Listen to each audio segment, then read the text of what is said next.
Hello, everyone. I'm Shalika De Silva. On behalf of Samadhi Buddhist Foundation, I would like to welcome all of you to our month of June Clarity of Mind through Mindfulness session. Last month, our teacher started a new topic, which is Kamma. Today is going to be a continuation of the same topic, since we have a lot go into this really interesting and a deeper topic. So, with my great respect, I would like to invite Most Venerable Panadure Chandarathana Thero to commence today's session. Thero Sarnai Bante. Yeah, Thero Sarnai Shalika. Hope you can hear me. Yes, Bante, we can hear you. Okay, fine. So, good morning to everyone and good evening to some of you. So, we are going to start the next part of, as Shalika mentioned, it's a continuation of the previous session. So, let us pay homage to the Buddha first. Namo tassa bhagavato arahato samma sambuddhassa. Namo tassa bhagavato arahato samma sambuddhassa. Namo tassa bhagavato arahato samma sambuddhassa. Actually, last time we discussed some aspects of Kamma, basically certain misconceptions which Buddha have completely rejected, like Pubbe Kata Hetu, Issara Nimmana Hetu, Hetu Appacce. So these are a few things we already discussed last time. So thinking that everything happens because of the Kamma, that is not something that Buddha accepted. And again, everything happened because of someone else's influence. That is also not something that Buddha accepted. And again, everything happens without any cause. That is also not something Buddha accepted. So based on this kind of a ground, so then we went to discuss about skillful actions, then what are the unskillful actions, and again, some common teaching to all the Buddhas, which is quite popular. Sabbapa passakaranam kusalasya upasampada sachitta pariyodapanam etam buddhana sasana. By the not doing of any evil, the performance of what is skillful, the cleansing of one's own mind, this is the Buddha's teaching. So this is very much a concise way of introducing Buddha's teaching, and this is common to all the Buddhas. And then Buddha further mentioned that we ourselves have to understand the erroneous nature of the unskillful things or the unwholesome things. And again, we need to understand the benefits, advantages of the wholesome things. And again, repeated reflection is another interesting part because till we have a fair amount of control to our mind, to our emotions, to our various kinds of persuasions or various kinds of thoughts appear in the mind. So we still have to have a kind of reflection. Before we do any kind of an action, we need to do a little reflection. While we are continuing with our action, we better do another reflection. And after performing the action, again, we need to do a kind of a reflection so that our bodily actions, verbal actions, and the mental actions would be fairly purified, fairly refined. And this is something that Buddha particularly mentioned to Venerable Rahula as his own son. He's growing from his young age as a young samanera, young novice. Now he's growing, and so time to time Buddha has mentioned this, the importance of this repeated reflection. And then actually what is unskillful, what is skillful. So we discuss to some extent about the 5 precepts and what are the other type of wrong activities. So as a further elaboration of that, now we can continue from that point. Actually, this is also a very common teaching, what we call as the 10 good actions and 10 bad actions. So here we are talking about the good actions, so you can accordingly understand what are the bad actions. So this is the opposite of this, is the bad actions, unwholesome actions. So basically 10 causes of skillful actions Buddha has mentioned, and those among them, there are 3 which we can continue using our body, and there are 4 what one can do through the verbal, or through the words, through the speech, and then another 3, one can continue through the mind. So these are fairly common information most of you are already familiar with. So abstain from taking life, abstain from taking what is not given, abstain from illicit sex. So these are the 3 actions that Buddha mentioned that we need to avoid. So these are the 3 actions that we need to, so abstaining from these actions. So killing, sexual misconduct, and stealing. So these are the 3 actions one has to avoid. So they are particularly conducted using the body. So they are the bodily actions that we need to avoid. So if we are doing the opposite, that means instead of taking life, harming life, if we are protecting life, if we are helping another person, and if we are trying to sort of save another person, another being, so that would become a helpful or wholesome activity.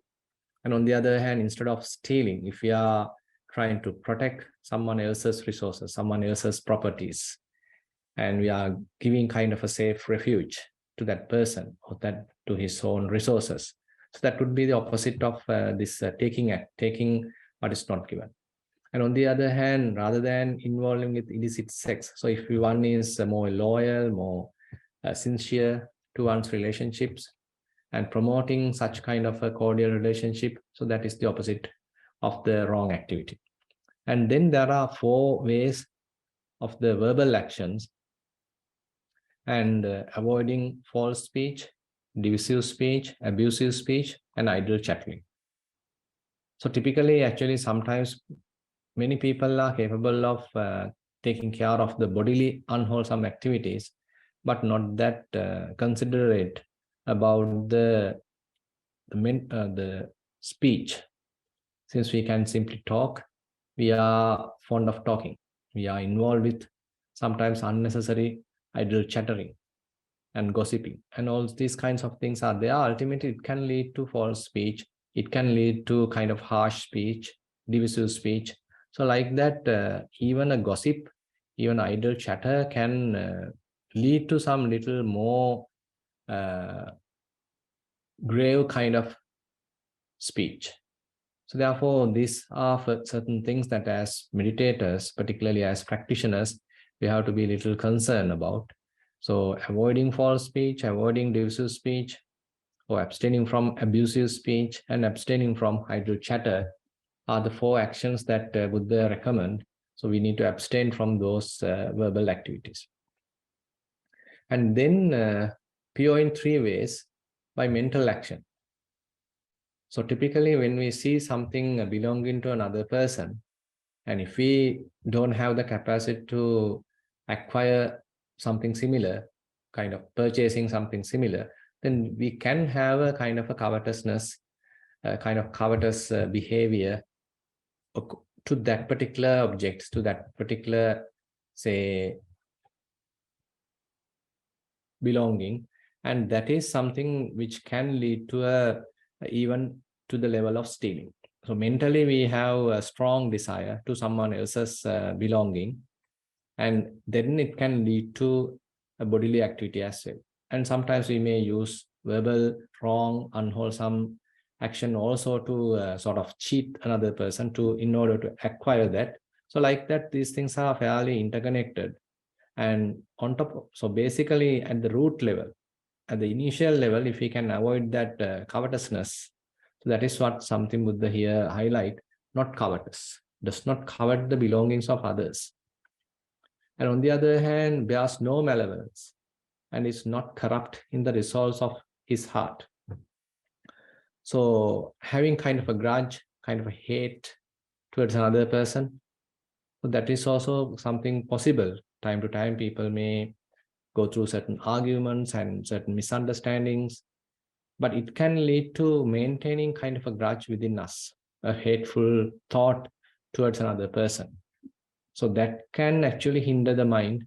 So that's why it is recognized as a hindrance, as the vyapada or ill will.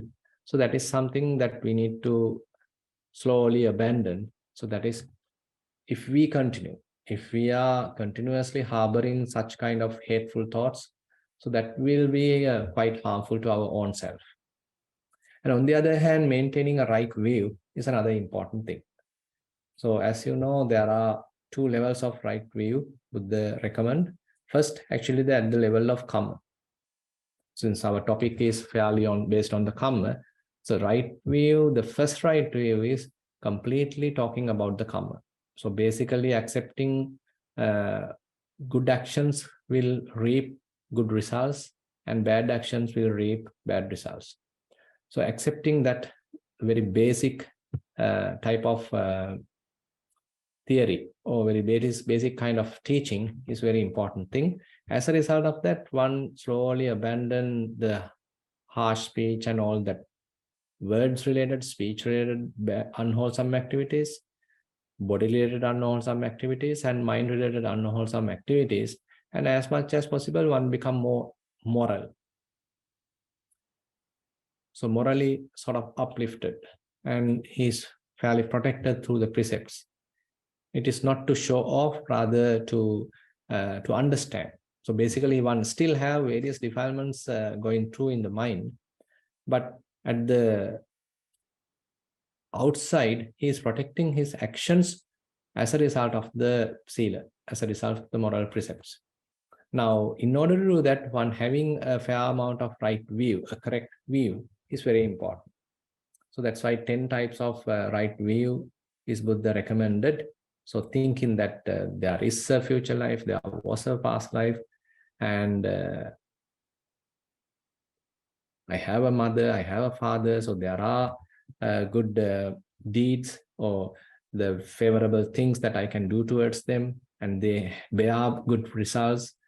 And if I do something good, I may get the good results. If I give something to another person, it may give the good results.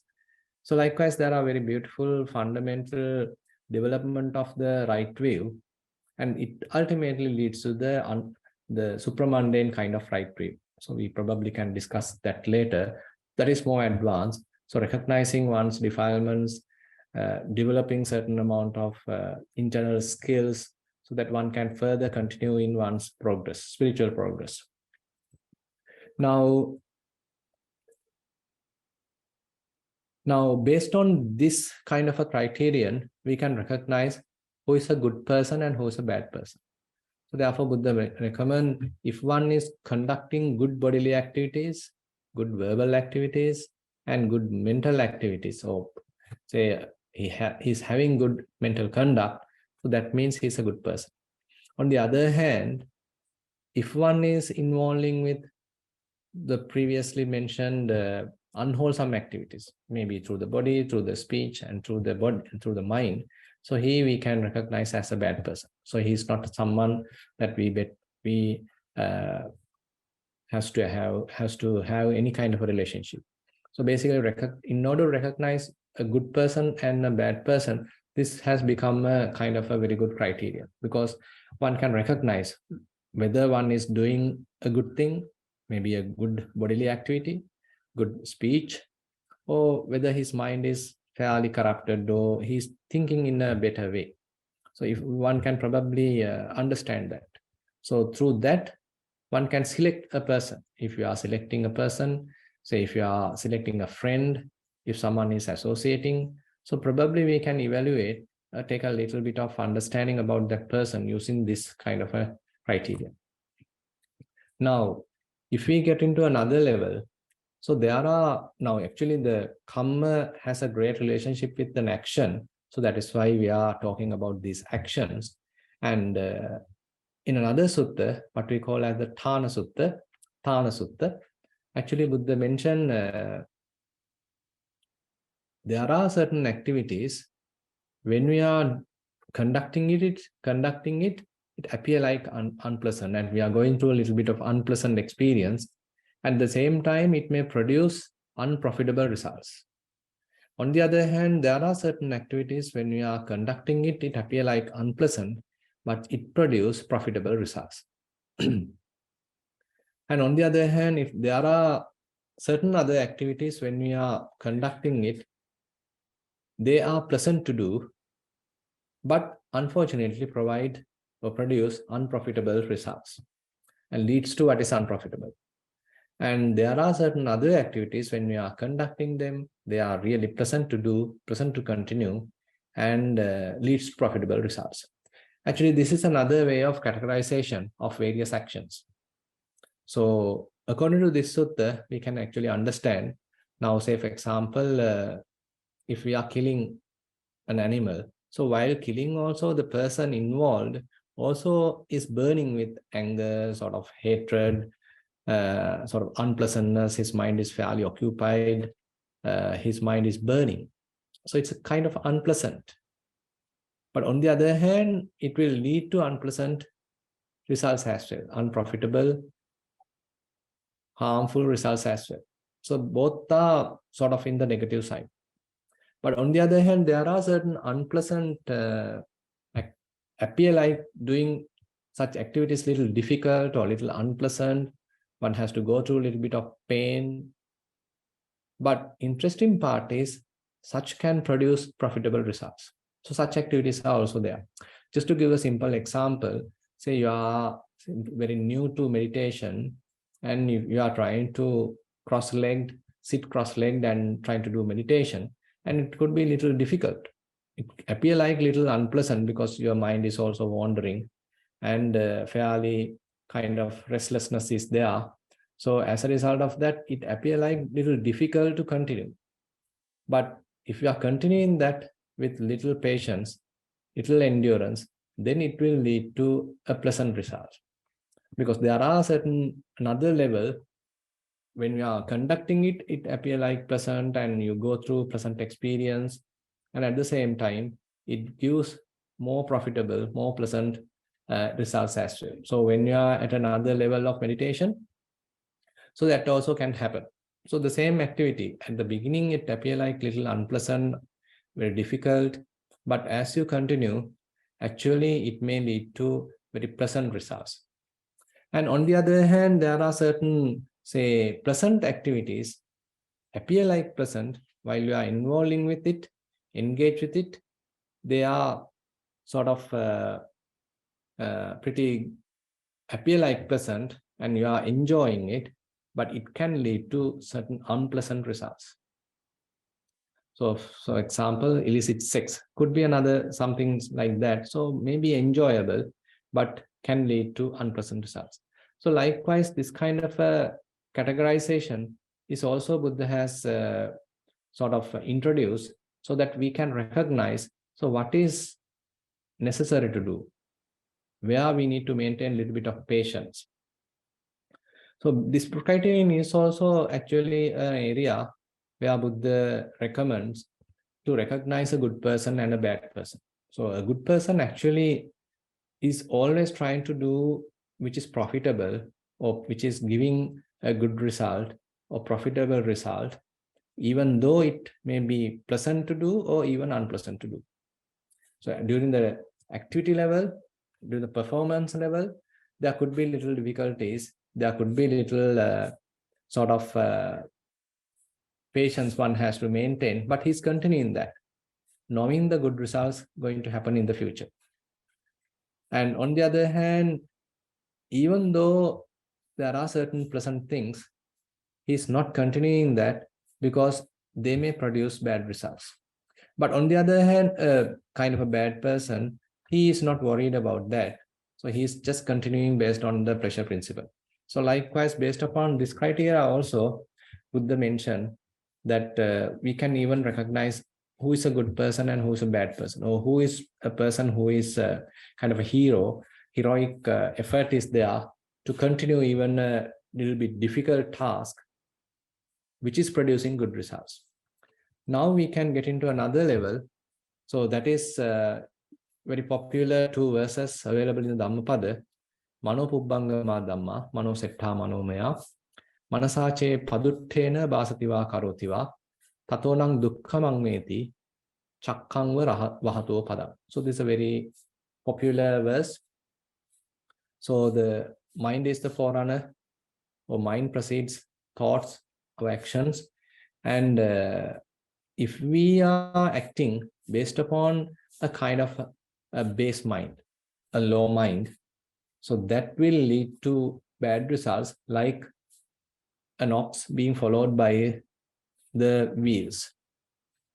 And on the other hand, the opposite is mentioned, mano pubbangama dhamma, mano setta manomaya, manasache pasanne, bhasativa karotiva. Tatonang sukhamang veti, chayavanapayam. Like the shadow always following us, a good result, a good deed that we have conducted through a pleasant mind, through a pure mind, through a fairly cleansed mind, wholesome mind. So then actually it will lead a good result. So these are very basic teachings that Buddha introduced.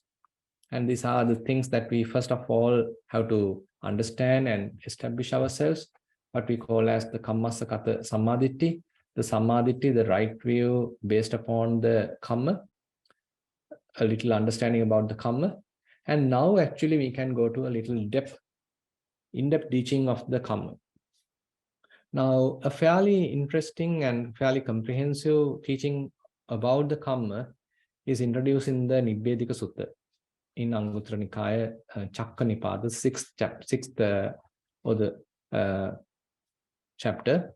And Kamma should be known, the cause by which Kamma comes into play should be known, the diversity in Kamma should be known, the result of Kamma should be known, the cessation of Kamma should be known, and the path of practice leading to the cessation of Kamma should be known. So first of all, Buddha give a kind of a summary. So what he's going to discuss and what we need to know. So basically, this is also very much like he's giving a proper theoretical understanding to Kamma so that we may develop certain amount of right view. Because right view means that we have some amount of theoretical understanding as well. So accordingly, we are maintaining certain amount of mindfulness, certain amount of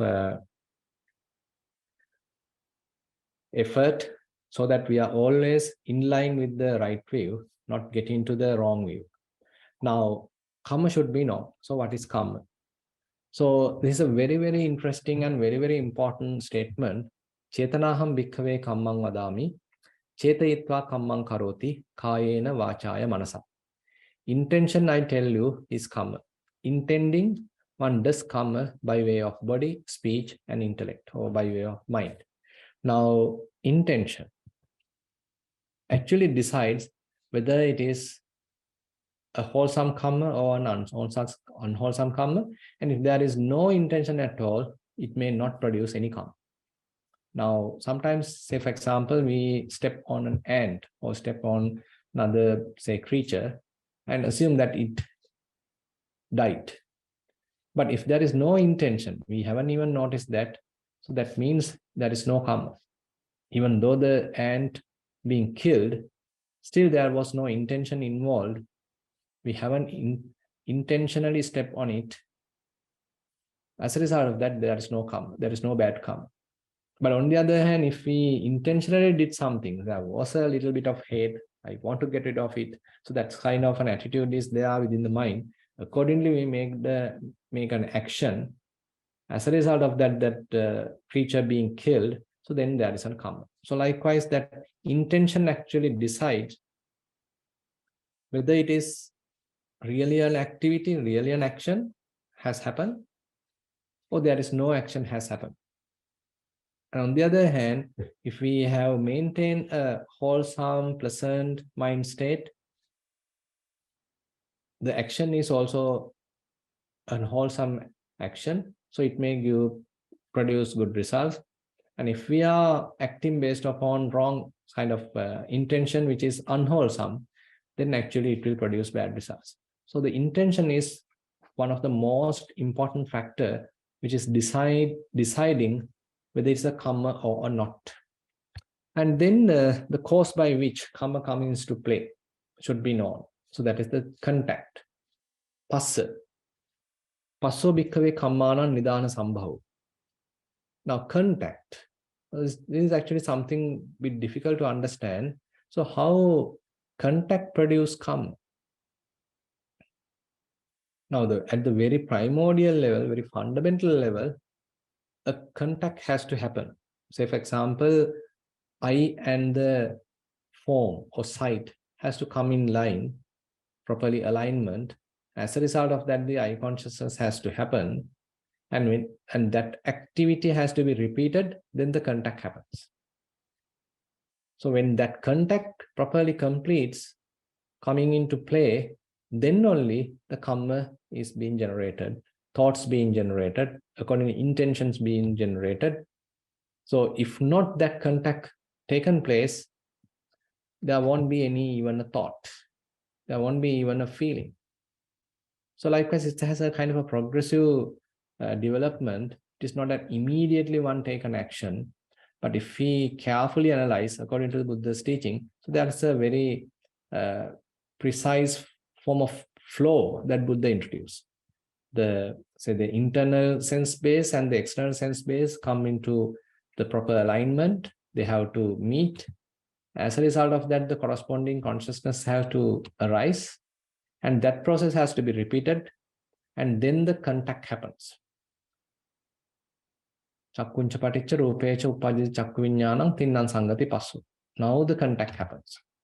Now passa pacca vedana. So as a result of that contact, now the feelings are generated, and now that feeling, you probably have a desire or kind of a hate, a little will, and it can now get into intentional thinking, intentional participation into the activity. Now you are intentionally doing something. So the generation of the Kamma is now going through. So it's a very subtle and very important analysis that Buddha mentioned here. So if we are able to maintain a mind which is free from such kind of an entanglement, say you simply see things, but the mind remains calm, there is no any kind of a new intention generated, rather the peacefulness of the mind is retained. Even though you see, seeing is just seeing, but there is no any other further intentional activity taken place. Suppose you hear something beautiful, say you simply hear a song,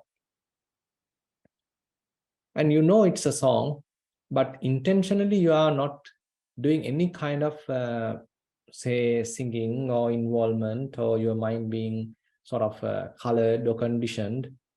If there is no such thing taken place, if you are able to maintain a mind which is peaceful, which was retaining its clarity, peacefulness, sort of unmixed, unassociated kind of state, so then there is no Kamma being generated.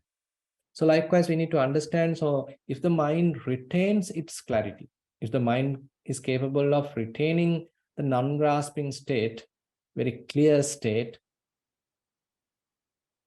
say clean kind of state, not stressed, not burdened, not colored, not conditioned. So if mind is capable of maintaining that non-grasping state, so that means there is no I-making, mind-making. That means there is no intention.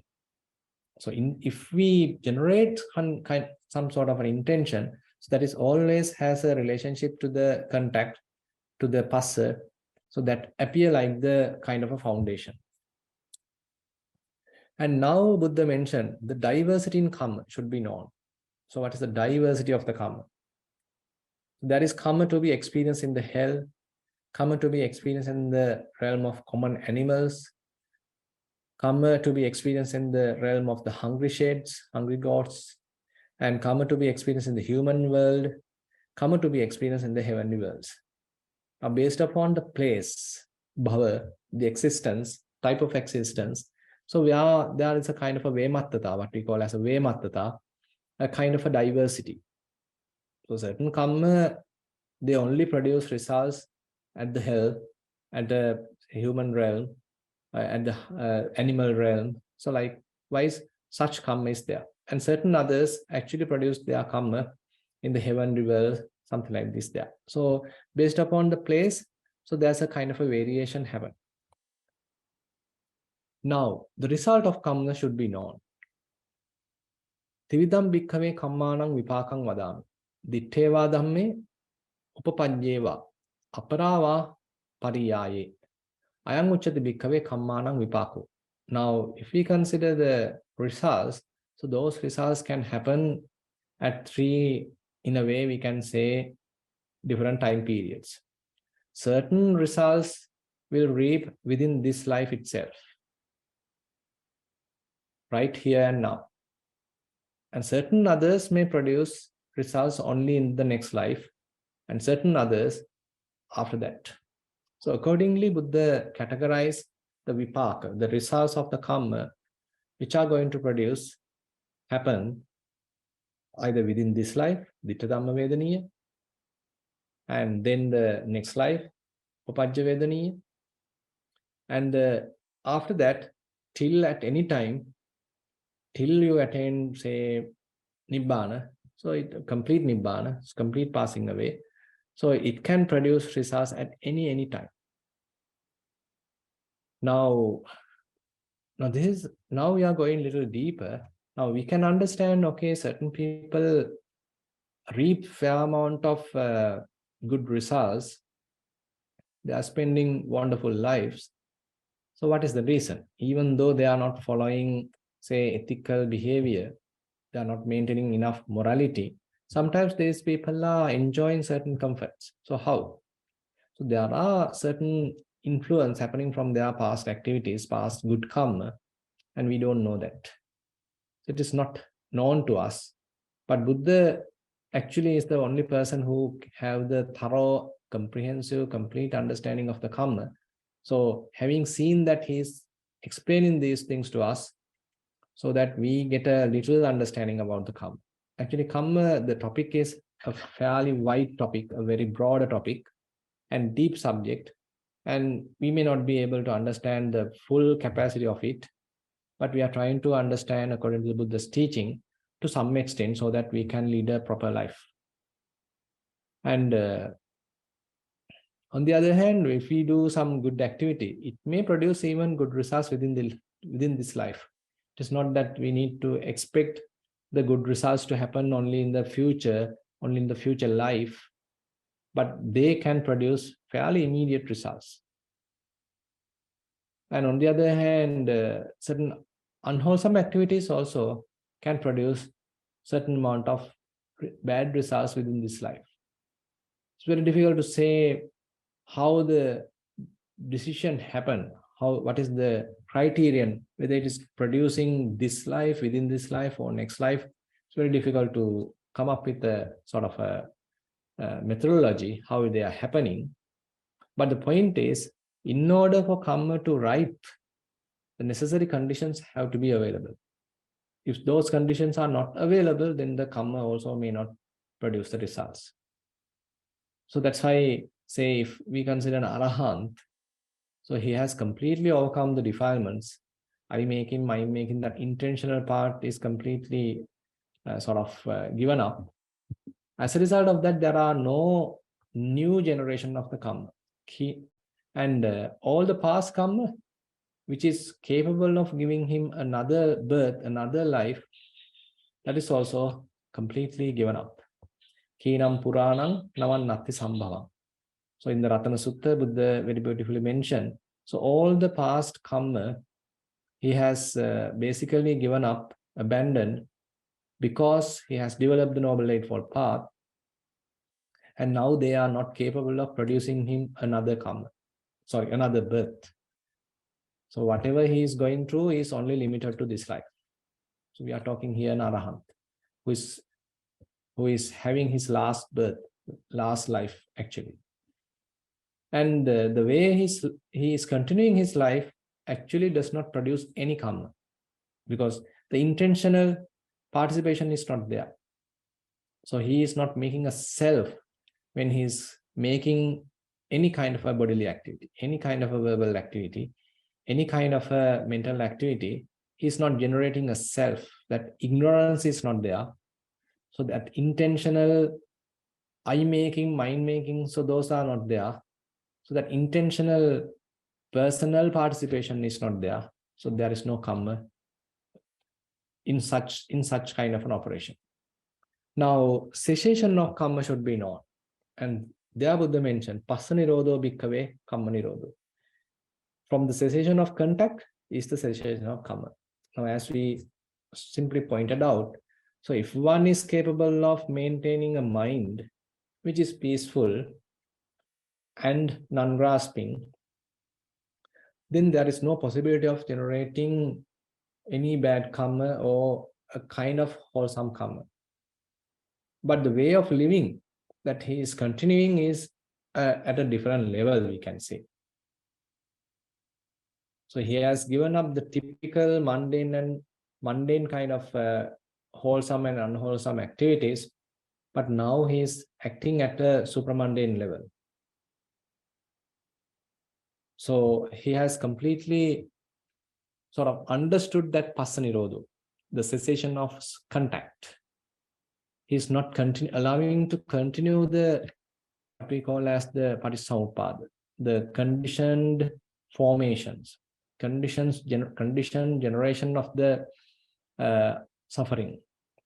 Since there is no ignorance, there is no kind of contact being generated, no I being no person being generated, no clinging being happened. So as a result of that, no kamma being generated. Now, interestingly, so Buddha points out what is the path or the practice leading to the cessation of karma. So that is nothing but the Noble Eightfold Path. Ayameva aryo atthangiko maggo kamma nirodha gamini patipada. It is not that we have to avoid doing anything, but we need to do the Noble Eightfold Path. We need to act according to the Noble Eightfold Path. So in order to cease the karma, the unwholesome karma, and even the mundane kind of wholesome karma, so Buddha give us a kind of a very good strategy. So that strategy is the Noble Eightfold Path, which is based on the sila, the morality, and based upon that morality, you are developing samadhi, necessary amount of concentration, and now you develop vipassana, the knowledge, understanding. So that is the path which is leading to the cessation of karma. It is not that we live like a dumb person or like a corpse. Rather, it is a proper involvement, proper activity that you are thoroughly developing the Noble Eightfold Path. So one day you are in a position to maintain a mind which is not generating any kind of a intentional, personal kind of an activity. You may act by the way, but that is very much like an impromptu action, not based on any kind of personal, intentional participation, but as a matter of fact that one is continuing. So those are very interesting parts. Probably we can take more attention during the next sessions. So with that, I like to conclude today's Dhamma sermon. So probably we may have to do another session on the same topic, because this topic is in a way a little challenging and very interesting, fairly deep. And again, it's necessary to have a fair understanding about this topic, the Kamma, as well, because that is where we establish ourselves in the Samadhi. Because without proper understanding about the Kamma, we can't say that we are in the proper Samadhi. And if we are not in that mundane kind of Samadhi, we can't say we are capable of getting to the supramundane type of Samadhi. So supramundane, in order to achieve the supramundane type of Samadhi, work on the supramundane type of Samadhi, one has to have a fair understanding about the mundane type of Samadhi. One has to properly establish at the mundane type of Samadhi. Then he can work for the supramundane type of Samadhi, where Buddha mentioned Arya Lokuttara Magganga, Arya Anasava Lokuttara Magganga. So those are the properties that he highlights attributed to the supramundane type of Samadhi, which is noble, free from fetters, free from influxes, Anasava, Lokuttara, which is supramundane, and it becomes a path factor. So with that, I like to conclude today's Dhamma sermon. So now we'll try to continue our practice session. So you may sit in a comfortable position.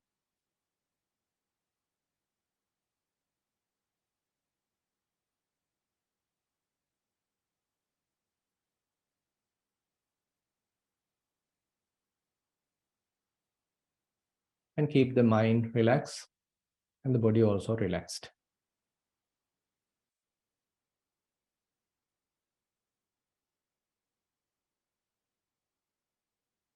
Keep your eyes gently closed.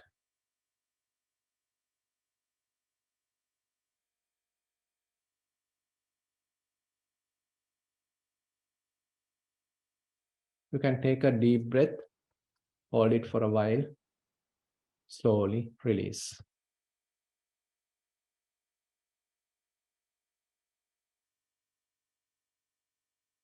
You can spend a few minutes listening to the outside. Probably you can hear the sounds. I can hear little sounds coming from various animals, birds chirping. I'm experiencing a very beautiful morning. And sometimes probably you may hear sounds of vehicles, or maybe sounds of a fridge or a fan, an air conditioner. So various sounds are there, but we can simply listen to them, simply accept them with an open mind.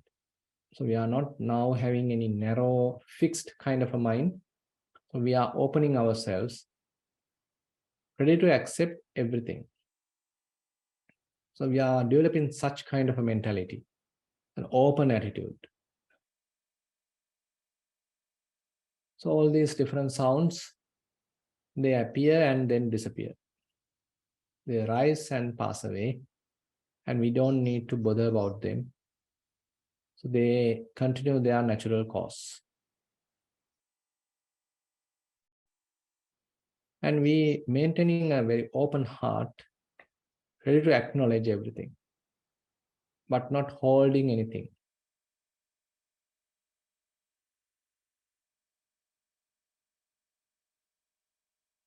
So we are freeing ourselves, opening ourselves. If we have any fixed views, slowly we are discarding them.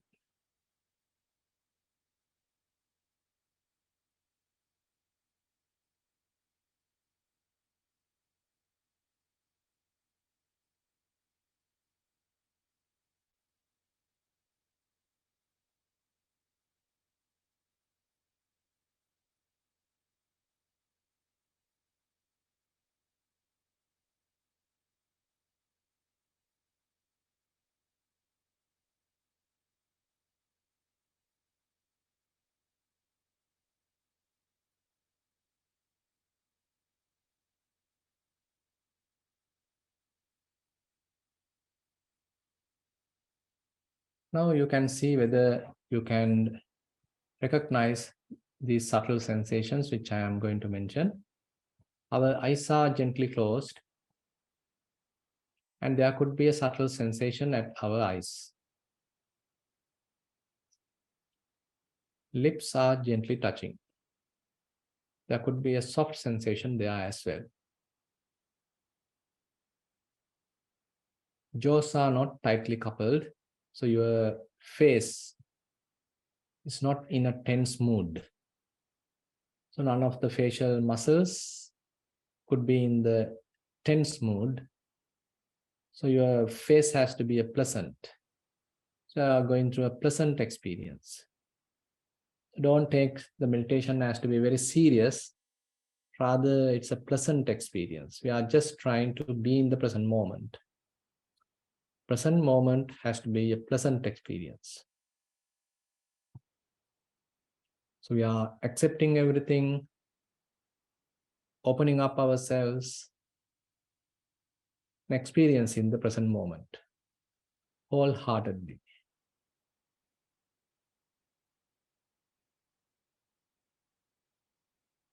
Again, you can take a deep breath, hold it for a while, slowly release.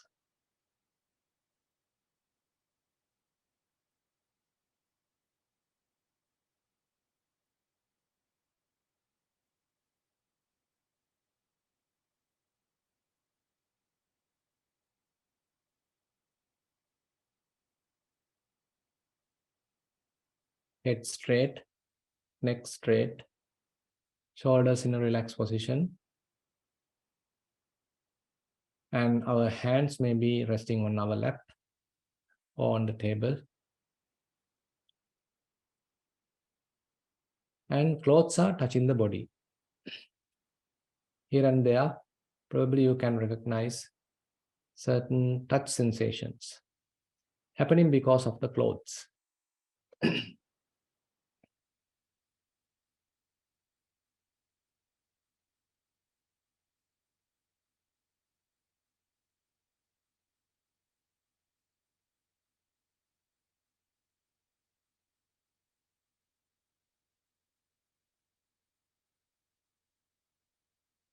And now if we are going little inside the body, probably we can recognize the heart vibration or rising and falling of the abdomen. We are maintaining a very close attention. Say, for example, rising and falling of the abdomen. We recognize each rising, each falling.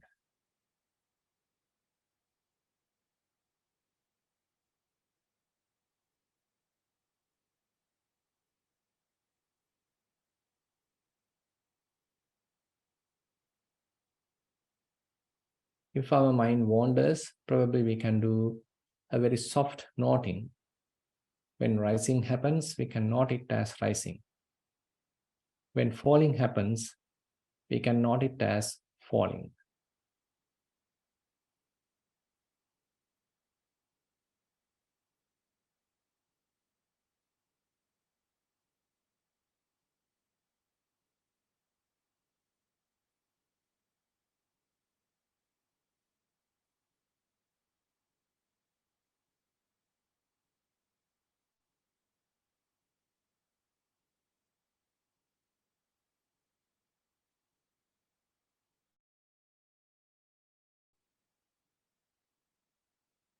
If you go a little down towards the body, you can recognize how buttocks are touching the cushion and certain amount of pressure or weight is there. Legs are bent, legs muscles are relaxed. We are in a very comfortable, balanced sitting posture.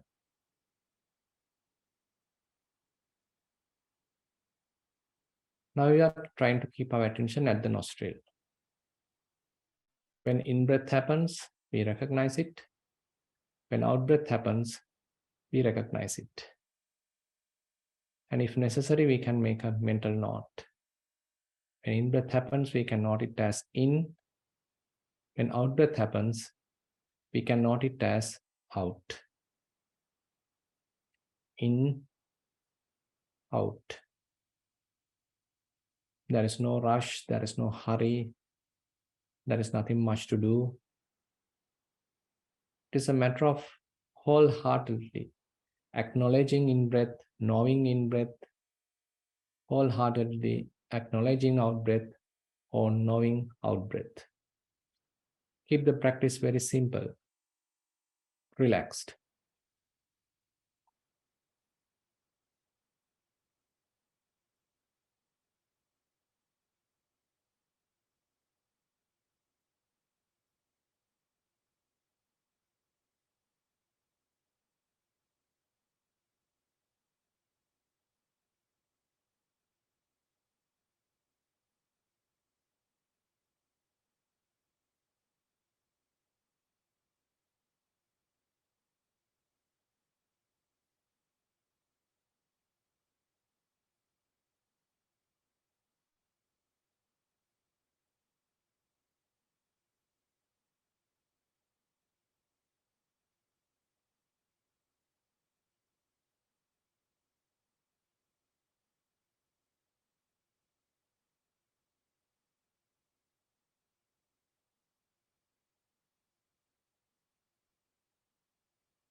Okay, actually, we have come to the end of the session.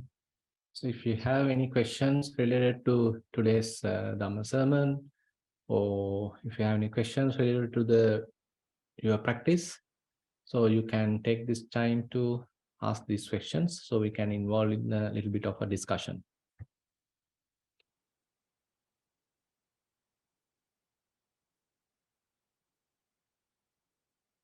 Also, you can send it to the text as well in the chat.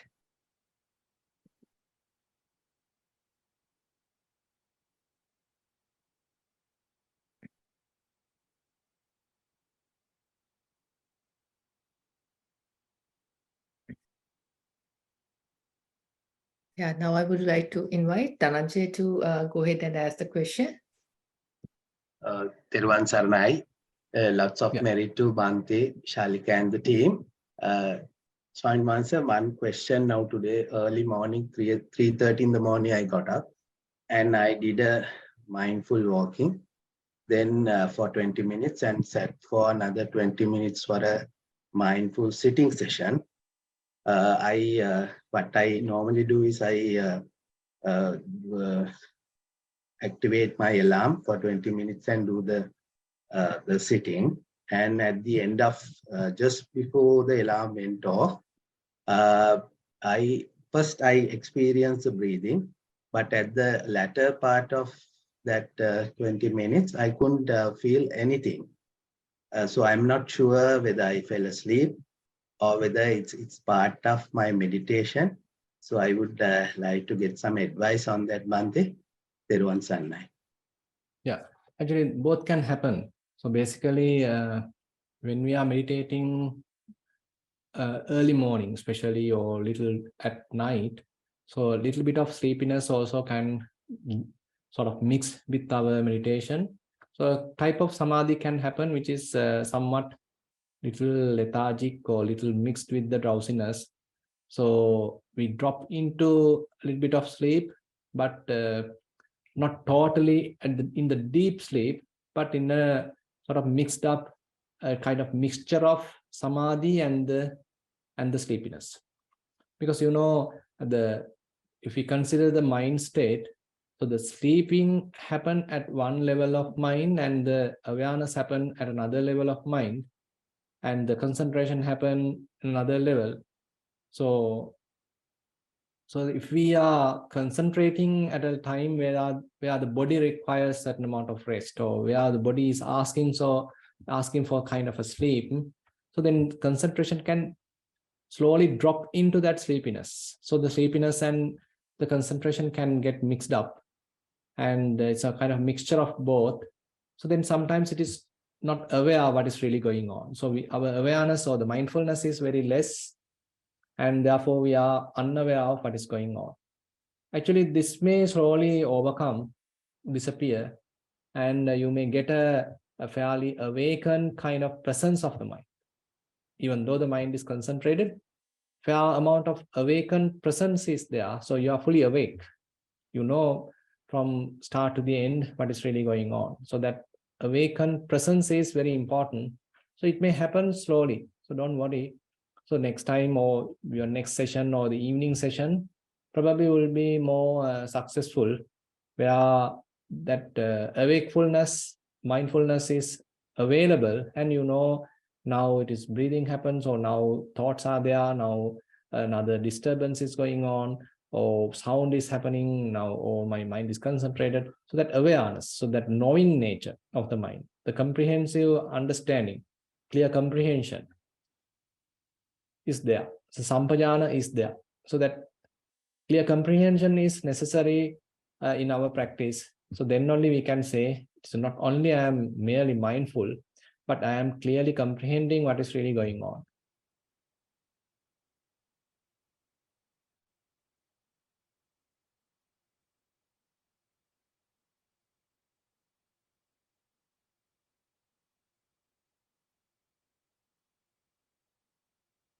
Probably shall we go to the next? I see that Sayuru has raised his hand. Sayuru, you can talk. Swine at the Dhamma sermon, and I noticed, I heard about div, divisive speech. What would divisive speech be? Yeah, so that is what we call as the Pisuna Vacha.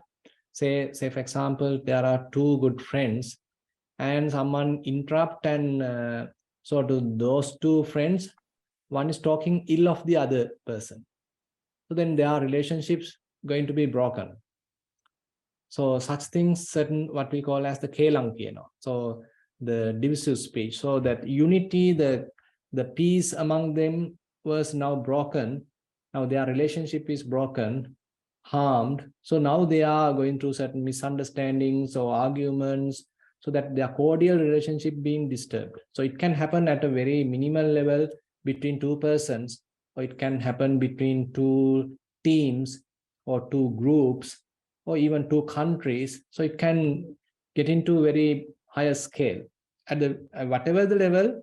So a person or group of person can involve with as that kind of a divisive speech. So you find out something wrong with one person, and then you are talking to another person, or you sometimes you exaggerate it and talk to the other person. So other person may start now suspecting the other, doubting about the other person, and now going arguments and maybe conflicts.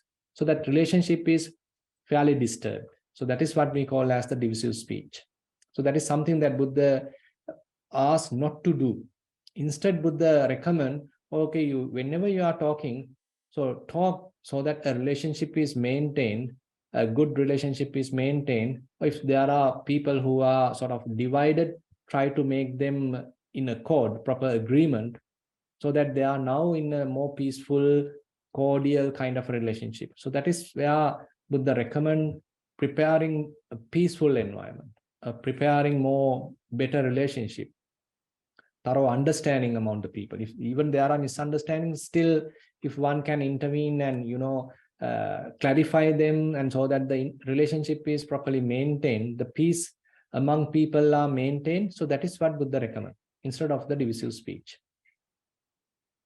Yeah, that. It's okay. How to?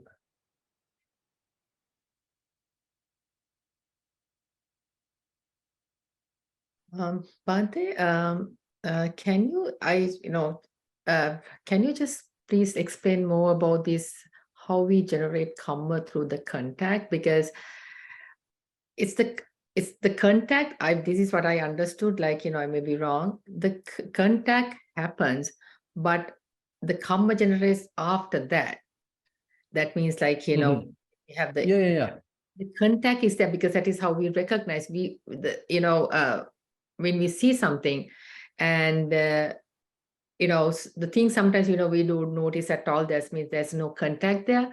But as soon as we recognize, and the contact had happened, but if we can stop from there, rather like thinking about it, like going beyond that, the vision, like that's the sensation that we had. So that means until the contacts happen, there's no Kamma had generated. After the contact, the Kamma can generate. Right? Exactly. Okay. Yeah. So that's why the Nidana Sambhava, that is the very root cause of Kamma, is the contact. Without contact, you can't generate any Kamma. So the contact becomes very much like a prerequisite for the generation of the Kamma. If contact happens again and again, so that indicates there's a feeling also happens, because Passa Pacca Vedana, the feeling is also happening. So to that feeling, there may be a desire. For example, say you see a beautiful picture, and so that may produce a pleasant feeling. But before that pleasant feeling being generated, the contact already has happened. So the eye and that pleasant picture comes together, and the eye consciousness has happened. So this process has repeated again and again. Now the contact is there. So a pleasant feeling is now generated. Now you have a kind of a perception. Oh, this is a good a good picture. I want to buy it. I want to purchase it. I want to take it home. I need to give it to someone. I need to give it to as a present to another person. Or on the other hand, you might even think, oh, I need to steal it. There is no one close by. I need to steal it. So a thought being generated. This could be a wholesome thought. This could be an unwholesome thought. And accordingly, probably you might take an action. Maybe a bodily action, maybe a verbal action. Now that taking action is taken place. Now, as you said, so in order to happen this process, or in order to initiate this process, the contact becomes one of the most prominent sort of juncture where the contact produces all the other perceptions, all the other actions, all the other thoughts, and even feelings. Okay, thank you very much. So if one is capable of, as Buddha advised to Venerable Ba here, so ditte dittamattam bhavisati, sute sutamattam bhavisati, mute mutamattam bhavisati, viññāte viññātamattam bhavisati. So when you see, just limit it to mere seeing. When you hear, just limit it to mere hearing. When you experience through the nose, through the tongue, or through the body, just limit it to that mere cognition. And through the mind, if you cognize anything, understand anything, know anything, just limit it to that. So don't go to a sort of a immediate repulsive kind of an action. Rather, try to maintain a peaceful mind, uninvolved mind, unentangled mind, unattached mind. So then the Kamma generation is not initiated. Even though very fundamental level contact is there, but the on top of that, there is no gross level of activity taken place. Very, very basic touch has happened, kind of a glancing has happened, but there is no thorough or gross level of activity taken place. But mind is still mindful. That is also not missing. So you are fairly mindful. So you are not living in a different world. You are in this moment, fully aware of the present moment. But the interesting point is through the vipassana, so you are getting kind of a very extraordinary skill that mind is not interested of finding more details, or not interested of getting attached, getting involved. And in other sense, we can say mind likes to mind its own business. So not interested of participating in others' business, not interested of interrupting the ongoing process, rather maintaining a very beautiful balance. So it is not very kind of a dull indifference that we are talking here, but based upon thorough understanding that all the phenomena are impermanent, all the phenomena are subject to some sort of unsatisfactoriness, and there is no inner essence, there is no anything substantial, there is no any inner core, there is no self. So that is a thorough understanding, sort of on top of that, the mind is fairly developed. So the mind is not interested of attaching, getting involved, telling it as me, mine, myself, or acting upon that so that one is generating a personal relationship or personal involvement, a personal intentional participation into the activity. So that is fairly stopped because the mind understood, I mean, it is kind of an empty nature is what is available. So there's no point of getting burned again, something like that. Okay, thank you very much, Vante. Right.